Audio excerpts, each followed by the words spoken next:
There is always one player free when you're playing against constant pressure. You just need to be able to find him. Hey yo, what's up guys, Big Fats here with a guide on how to beat press in any patch or meta. In this guide, I'll be showing you some ideas and tips on what you can do in game with some explanation and example, as well as I'll be giving you a simple tactic that might help you when you play. A very easy solution is to have a preset tactic with slow build up and possession.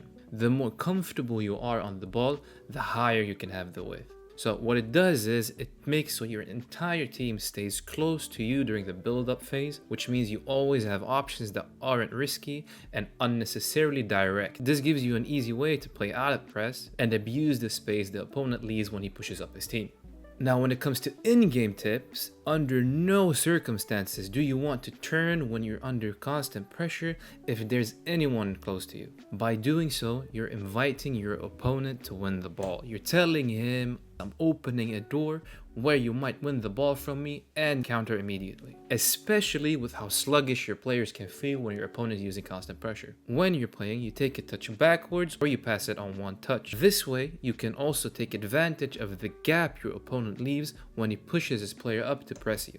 When you're playing against someone that is pressing you, make the field bigger. The reason you want to make the field bigger is it is impossible for anyone to press on the entire pitch. The more distance they have to cover when running, the more time you have on the ball when you're under press. This can be done by using in-game tactics, by putting your players on hug the sidelines, or by increasing the width in your tactics. In this example, we pull our opponent in. Either he decides to go for a tackle, which gives us a throw-in, or he stays back and we're through. Now, as we're through, we look for the space on the other side.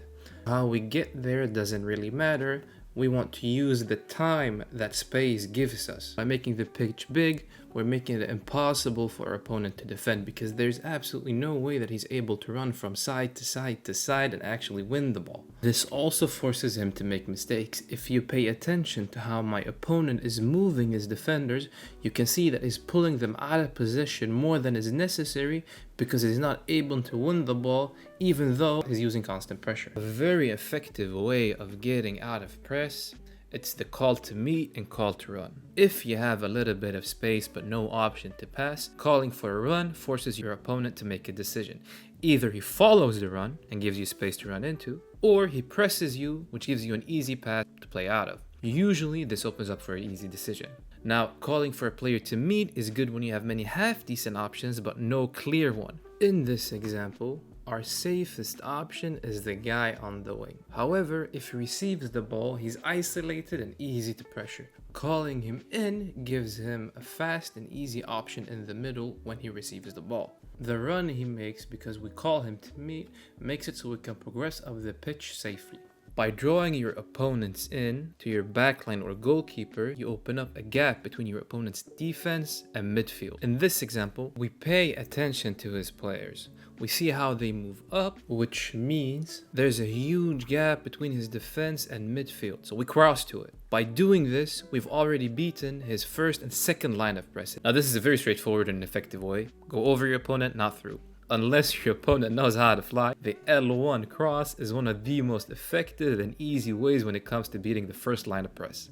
You should always look for a pass that is 100% sure. If you're not 100% sure, that pass is a bad option.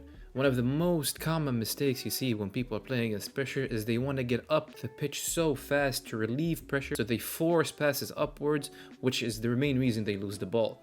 If your player is not completely free, then go back to the goalkeeper. And if you don't have any options with the goalkeeper, just boot it to the striker. It's always better to lose the ball at the halfway line than losing it on your own box. At the beginning of this video, I mentioned that you always have one man free. The reason is because your opponent is never going to press with his goalkeeper. This means if you use your goalkeeper when you have possession, you're always going to be playing 11 versus 10. By using some of these tips in the video or whatever technique you already use, you should always be able to find that person that is free. When you have the ball, if you take advantage of your goalkeeper, you always have a numerical advantage no matter what happens. It does take a bit of time of getting used to it, but the more you do it, the easier it's going to be to play out a constant press. But yeah, that's what I had for this guide on beating pressure. If you would like to keep in touch outside of the videos, I do stream my games on Twitch. If you have any questions, feel free to leave them in the comment. I'll do my best to answer. But until next time, have a good day.